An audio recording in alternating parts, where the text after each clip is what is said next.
अस्सलाम वालेकुम स्टूडेंट्स, कैसे हैं आप सब। उम्मीद है सब खैरियत से होंगे।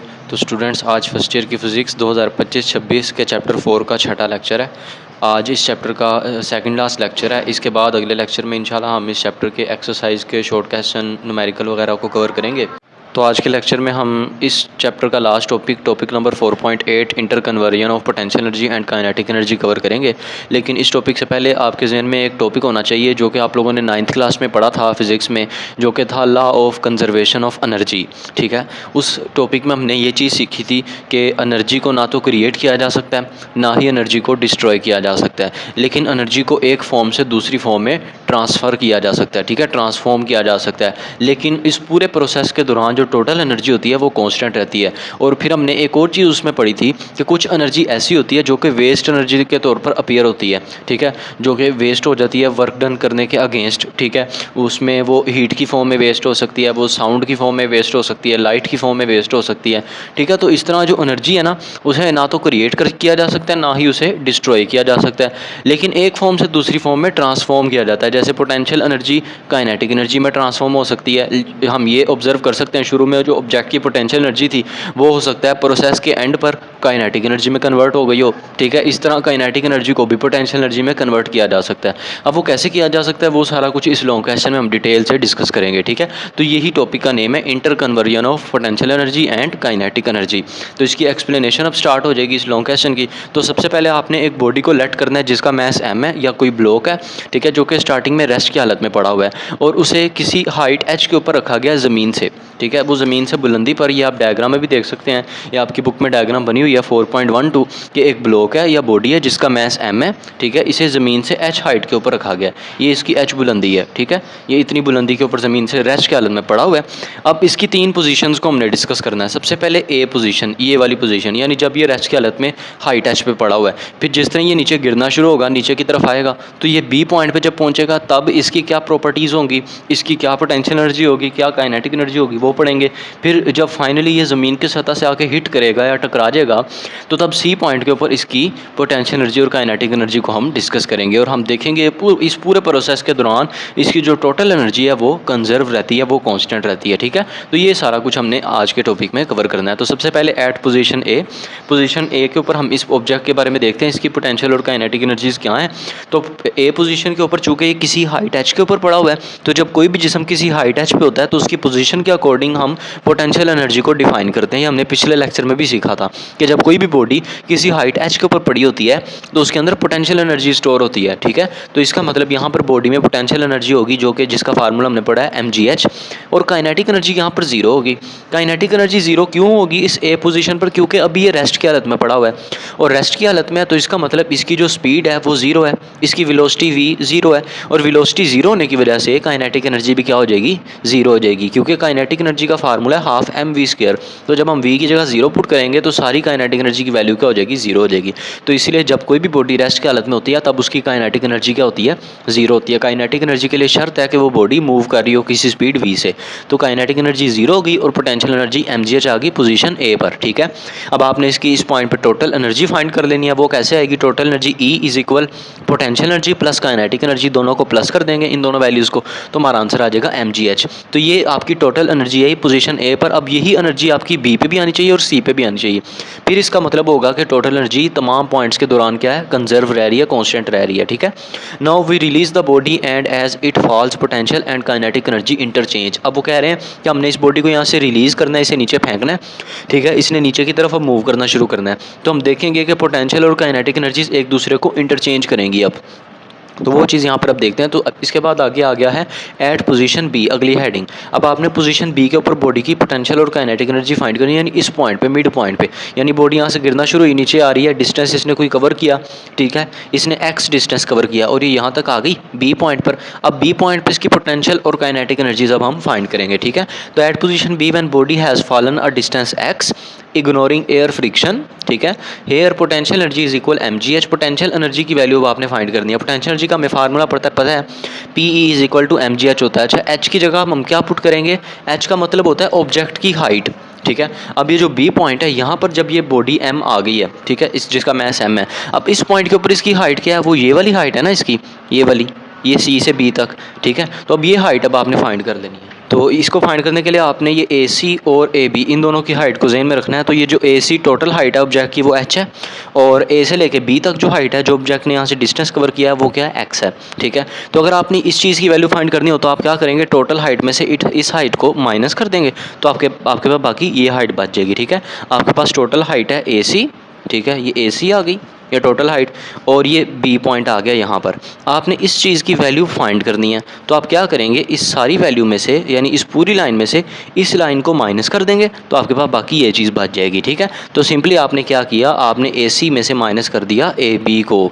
ठीक है, तो ए सी की वैल्यू थी एच और ए बी की वैल्यू क्या है, एक्स, तो एच माइनस एक्स आपके पास ये बी सी की हाइट आ जाएगी। तो यही चीज़ यहाँ पर हमने पुट कर दी एच की जगह पर एच माइनस एक्स, तो जो बेसिकली क्या है, ऑब्जेक्ट की हाइट है एट पॉइंट बी पर। ठीक है, तो पोटेंशियल एनर्जी यहाँ पर हमारे पास आ जाएगी P is equal to M G, और ब्रैकेट में आ जाएगा एच माइनस एक्स। अब इसी तरीके से आपने काइनेटिक एनर्जी भी फाइंड कर लेनी है बी पॉइंट के ऊपर ही। तो काइनेटिक एनर्जी का फार्मूला हमें पता है हाफ एम वी स्क्वायर होता है। ठीक है, लेकिन यहाँ पे हमने सिंपल v की जगह पर वी बी पुट कर देना है। ठीक है, वी बी का मतलब क्या है कि बी पॉइंट के ऊपर ऑब्जेक्ट की स्पीड या वेलोसिटी। ठीक है, but for V B velocity at point B, अब आपने ये वी बी वेलोसिटी की वैल्यू भी फाइंड करनी है, फिर इसे इस फार्मूले में पुट कर देंगे तो हमारा आंसर आ जाएगा।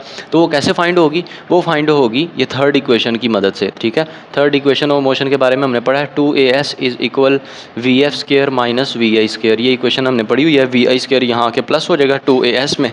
ठीक है, और वी एफ स्क्र यहाँ पर ऐसे ही आ जाएगा। अब आपने इसमें वैल्यूज पुट कर देनी है। वी आई का मतलब इनिशियल वेलोसिटी होता है, तो वो स्टार्टिंग में जो ऑब्जेक्ट था वो रेस्ट की हालत में था, तो इसीलिए इनिशियल वेलोसिटी हमने 0 पुट कर दी। ठीक है, एस की जगह हम एक्स पुट कर देंगे। एस का मतलब होता है ऑब्जेक्ट का कवर करदा डिस्टेंस, तो ऑब्जेक्ट यहाँ ए पॉइंट से बी पॉइंट तक आया तो उसने एक्स डिस्टेंस कवर किया। ठीक है, तो यहाँ पर इसीलिए हमने एस की जगह पर एक्स पुट कर दिया, ए की जगह जी पुट करेंगे क्योंकि ग्रेविटी यहाँ पर है, हाइट एच पर ऑब्जेक्ट मूव कर रहा है। ठीक है, जब ऑब्जेक्ट ऊपर से नीचे मूव कर रहा होता है या नीचे से ऊपर जा रहा होता है तब हम ग्रेविटेशनल एक्सेलरेशन जी को यूज़ करते हैं इक्वेशन ऑफ मोशन में। ठीक है, और वी एफ यानी फाइनल वेलोसिटी की जगह आप वी बी पुट कर देंगे, यानी वो बी पॉइंट के ऊपर वी बी वेलोसिटी से मूव कर रहा था। ठीक है, तो ये इसकी जगह वी बी आ गया, वी ए की जगह 0 आ गया, सारी वैल्यूज पुट की तो आपके पास ये इक्वेशन बनी। इसे आप मजीद सोल्व कर लें, V B square is equal ये 0 प्लस 2gx करेंगे तो ये 2gx ही आ जाएगा। अब आपने ये वाली वैल्यू पुट कर देनी है काइनेटिक एनर्जी के फार्मूले में। ठीक है, तो काइनेटिक एनर्जी आ जाएगी इज इक्वल 1/2 m, और वी बी का स्क्वायर यहाँ पर आपने वी बी की स्क्वायर की वैल्यू पुट कर दी 2gx। अब ये 2 और 2 कैंसिल हो जाएंगे, बाकी आपके पास क्या बचेगा, mgx बच जाएगा। तो ये आपके पास काइनेटिक एनर्जी की वैल्यू आ गई। अब आप इसी तरीके से यहाँ पे भी टोटल एनर्जी फाइंड कर लें बी पॉइंट पे, जैसे ए पॉइंट पे फाइंड की थी, ई इज इक्वल पोटेंशियल एनर्जी और काइनेटिक एनर्जी को प्लस करेंगे। तो पोटेंशियल एनर्जी पिछले पेज पे हमने फाइंड की थी mgh माइनस एक्स, और काइनेटिक एनर्जी अभी फाइंड की है mgx, तो ये यहाँ पर पुट कर देंगे। अब ये ब्रैकेट के अंदर mg को मल्टीप्लाई कर देते हैं, ये mgh आ गया माइनस mgx आ गया, ये वाला mgx ऐसे ही आ जाएगा। ठीक है, अब ये mgx और mgx कैंसिल हो जाएंगे क्योंकि एक माइनस और प्लस की वैल्यू है, बाकी आपके पास mgh बच जाएगा, जो कि सेम एज क्या है, जो ए पॉइंट पर ऑब्जेक्ट की टोटल एनर्जी थी वही बी पॉइंट पे भी आ गई mgh। ठीक है, तो इसी तरह हर पॉइंट के दौरान जो ऑब्जेक्ट की टोटल एनर्जी है वो कंजर्व रहनी चाहिए। अब इसी तरीके से आखिरी जो पॉइंट है सी, वहाँ पर भी आपने ऑब्जेक्ट की पोटेंशियल और काइनेटिक एनर्जी फाइंड कर लेनी है, यानी इस पॉइंट के ऊपर जब ऑब्जेक्ट ज़मीन से टकराने के बिल्कुल करीब होगा। ठीक है, आखिरी पॉइंट के उसने सारे का सारा ये डिस्टेंस कवर कर दिया है, तो ये चीज़ अब आपने फाइंड करनी है। At position C just before hitting the earth, potential energy 0 हो जाएगी। क्यों? क्योंकि पोटेंशियल एनर्जी तब होती है जब ऑब्जेक्ट किसी हाइट h पर होता है। ठीक है, तो यहाँ पर ऑब्जेक्ट चूँकि ज़मीन के साथ टकरा रहा है या ज़मीन के बिल्कुल करीब आ चुका है, तो हाइट बहुत ही ज़्यादा कम होगी, जिसे हमने अप्रोक्सीमेटली 0 कह दिया। तो हाइट जब नहीं है तो इसका मतलब पोटेंशियल एनर्जी भी नहीं है, क्योंकि h की जगह जब 0 पुट कर देंगे तो mgh खत्म हो जाएगा, 0 बन जाएगा, तो पोटेंशियल एनर्जी की वैल्यू 0 आ जाएगी। तो सी पॉइंट के ऊपर पोटेंशियल एनर्जी की वैल्यू क्या होगी, 0। अब काइनेटिक एनर्जी आपने फाइंड कर लेना, वो इसी फार्मूले से हाफ एम वी स्क्वायर से आ जाएगा, बस v की जगह पर आपने वी सी पुट कर देना जिस तरह आपने b में वी बी पुट किया था। ठीक है, बट फॉर वी सी, अब वी सी वेलोसिटी के लिए अगेन आप third equation of motion use करें, वी एफ की जगह वी सी आ जाएगा, वी आई इनिशियल वेलोसिटी 0 आ गई, और 2g एस की जगह पर आप h पुट कर देंगे। एस का मतलब ऑब्जेक्ट का कवर करता डिस्टेंस है, ऑब्जेक्ट ए पॉइंट से सी पॉइंट तक आया तो उसने टोटल डिस्टेंस h कवर किया है। ठीक है, तो ये टोटल डिस्टेंस इसने h कवर किया, तो इसका मतलब हम यहाँ पर s की जगह पर h पुट कर देंगे, तो ये आपके पास वी सी स्क्वायर की वैल्यू आ गई 2gh। अब आप इसको पुट कर देंगे काइनेटिक एनर्जी के फार्मूले में, यहाँ वी सी स्क्वायर की जगह पर। तो ये आप देख सकते हैं kinetic energy is equal to 1/2 m V C square की जगह पर हमने 2gh पुट कर दिया, ठीक है। ये 2 और 2 कैंसिल हो जाएंगे, बाकी आपके पास mgh बच जाएगा। तो ये काइनेटिक एनर्जी की वैल्यू आ गई। अब आप टोटल एनर्जी सी पॉइंट के ऊपर फाइंड करेंगे, तो अगेन हम पोटेंशियल और काइनेटिक एनर्जीज को प्लस करेंगे। पोटेंशियल एनर्जी की जगह 0 पुट कर देंगे, काइनेटिक एनर्जी की जगह ये जो भी वैल्यू आई mgh ये पुट कर दिया। दोनों को प्लस करेंगे, हमारा आंसर mgh आ जाएगा। तो सेम वही है जो कि ए पॉइंट पे भी था और बी पॉइंट पे भी था। तो ए पॉइंट, बी पॉइंट और सी पॉइंट, इन तीनों पॉइंट्स के ऊपर ऑब्जेक्ट की जो टोटल एनर्जी है वो कंजर्व रह रही है, कांस्टेंट सेम रह रही है, जिसकी वैल्यू क्या है mgh। लेकिन हाँ, पोटेंशियल एनर्जी काइनेटिक एनर्जी में कन्वर्ट हो रही हैं, एक दूसरे को ये इंटरचेंज कर रही हैं। वो कैसे, ये आप यहाँ पर देख सकते हैं कि काइनेटिक एनर्जी की जो हमारी वैल्यू आई है सी पॉइंट पे वो क्या आई है, mgh आई है। लेकिन स्टार्टिंग में ए पॉइंट के ऊपर जो ऑब्जेक्ट की पोटेंशियल एनर्जी थी वो क्या थी, वो थी mgh, ठीक है। तो ये आप देख सकते हैं, ये ए पॉइंट के ऊपर ऑब्जेक्ट की पोटेंशियल एनर्जी थी mgh, ठीक है। और ये जिस तरह इसने मूव किया और ये सी पॉइंट पे आ गया तो काइनेटिक एनर्जी mgh बन गई है। तो इसका मतलब पोटेंशियल एनर्जी कन्वर्ट हो गई है काइनेटिक एनर्जी के अंदर। तो यही चीज़ हमने इस लॉन्ग क्वेश्चन के अंदर डिटेल से डिस्कस करनी थी, जो कि हमने कर ली है, ठीक है। इसमें आगे इसका रिजल्ट लिखा हुआ है, in all above 3 cases we can see that total energy remains conserved and potential energy and kinetic energy are interchanged. तो ये रिजल्ट है इस लॉन्ग क्वेश्चन का। इसके बाद आगे इसमें मजीद 1-2 हेडिंग उन्होंने ऐड की हुई हैं, तो वो भी यहाँ पर ऐड कर लेते हैं, ठीक है। बाकी यहाँ तक जो हमने काम किया है, तो ये आपका सिर्फ और सिर्फ law of conservation of energy वाला बेसिक टॉपिक था जो आपने 9th क्लास में पढ़ा था।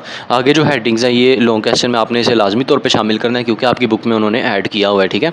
एनर्जी कन्वर्जन अगली हेडिंग आ जाएगी। तो at point C kinetic energy is equal potential energy. तो ये चीज़ हमने देख ली है कि पॉइंट सी पे काइनेटिक एनर्जी की वैल्यू आई थी mgh, जो कि बेसिकली किसके इक्वल है, पोटेंशियल एनर्जी के इक्वल है, ठीक है।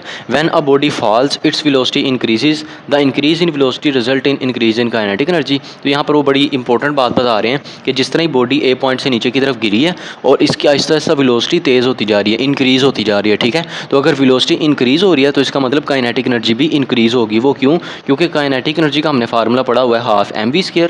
इसका मतलब जो काइनेटिक एनर्जी है वो डायरेक्टली प्रोपोर्शनल है वेलोसिटी के। तो अगर वेलोसिटी इंक्रीज़ होगी तो काइनेटिक एनर्जी भी इंक्रीज़ हो जाएगी, ठीक है। On the other hand as body falls its height decreases. तो जिस तरह ही बॉडी नीचे की तरफ गिर रही है तो इसकी हाइट जो है वो कम होती जा रही है। अभी ये हाइट h पर है ना, तो जिस तरह ये ए पॉइंट से नीचे गिर रही है, रिलीज़ किया से नीचे आती जा रही है, तो ये जो हाइट h है ये कम होती जा रही है, ठीक है। बी पॉइंट के ऊपर इसकी हाइट मजीद कम हो गई है, ये आप देख सकते हैं।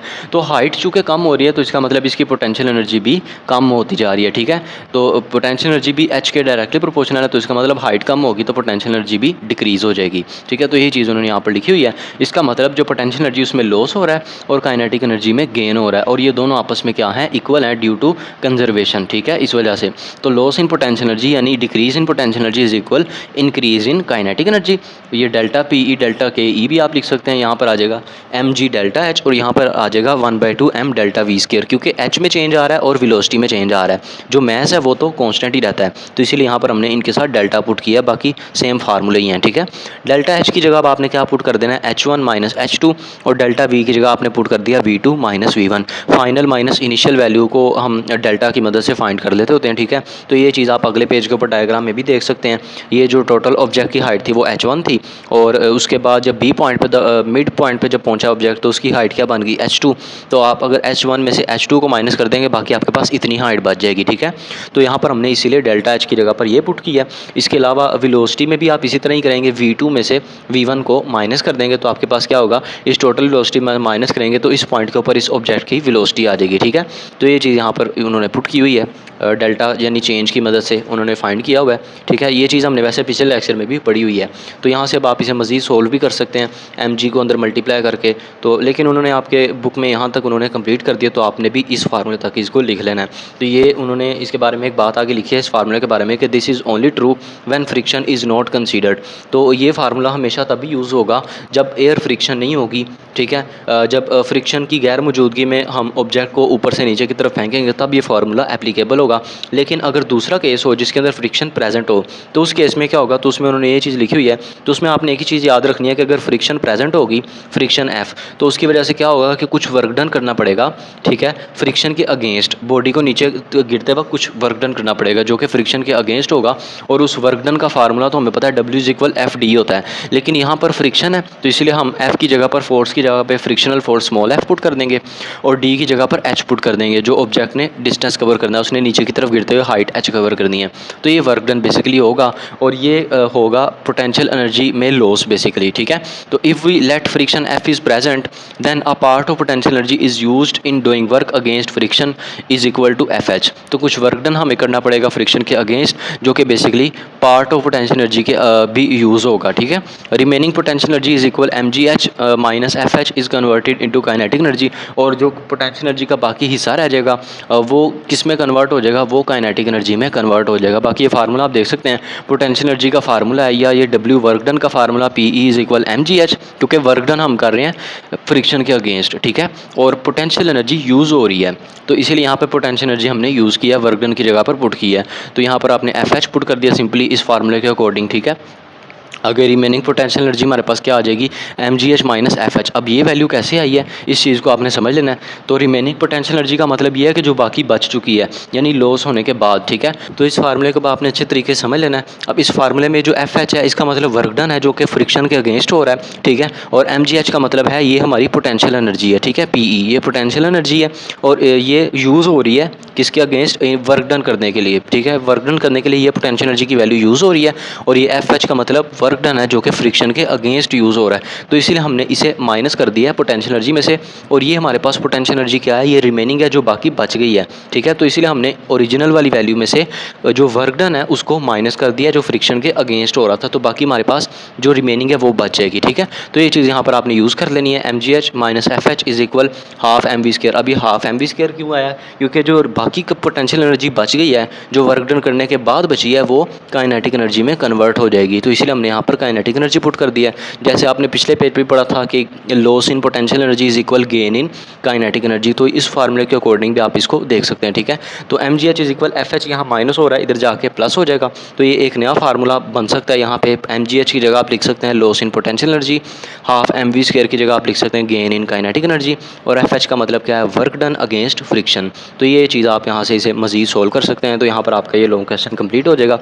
लेकिन इस हेडिंग में सिर्फ आपने एक ही चीज़ याद रखनी है कि जब फ्रिक्शन प्रेजेंट होगी तो फिर हमें वर्क डन करना पड़ेगा उस फ्रिक्शन के अगेंस्ट, ठीक है। और वो वर्क डन कैसे होगा, उसके अंदर कुछ पोटेंशियल एनर्जी यूज़ होगी, ठीक है। और वो पोटेंशियल एनर्जी जो यूज़ होगी, यूज़ होने के बाद जो रिमेनिंग पोटेंशियल एनर्जी बचेगी, उसका ये फार्मूला आपके सामने लिखा हुआ है, जो कि ओरिजिनल पोटेंशियल एनर्जी में से हम उस वर्क डन को माइनस करेंगे तो हमारे पास रिमेनिंग पोटेंशियल एनर्जी बच जाएगी, ठीक है। जो कि बाद में फिर दोबारा कन्वर्ट हो जाएगी किसमें, काइनेटिक एनर्जी में। क्यों, क्योंकि काइनेटिक और पोटेंशियल एनर्जी आपस में इंटरचेंज हो रही हैं। इस पूरे लॉन्ग क्वेश्चन में हमने यही चीज़ें सीखी है, ठीक है। तो ये टॉपिक नंबर 4.8 था। यहाँ तक ये आज का लेक्चर था चैप्टर नंबर 4 का। मुझे उम्मीद है आज का लेक्चर आपको समझ आया होगा। अगर आपको वीडियो अच्छी लगी इसको लाइक करें, अपने फ्रेंड्स के साथ शेयर करें और हमारे चैनल को सब्सक्राइब करें। मिलते हैं आपसे अगले लेक्चर में। अपना ख्याल रखिएगा। अल्लाह हाफिज़।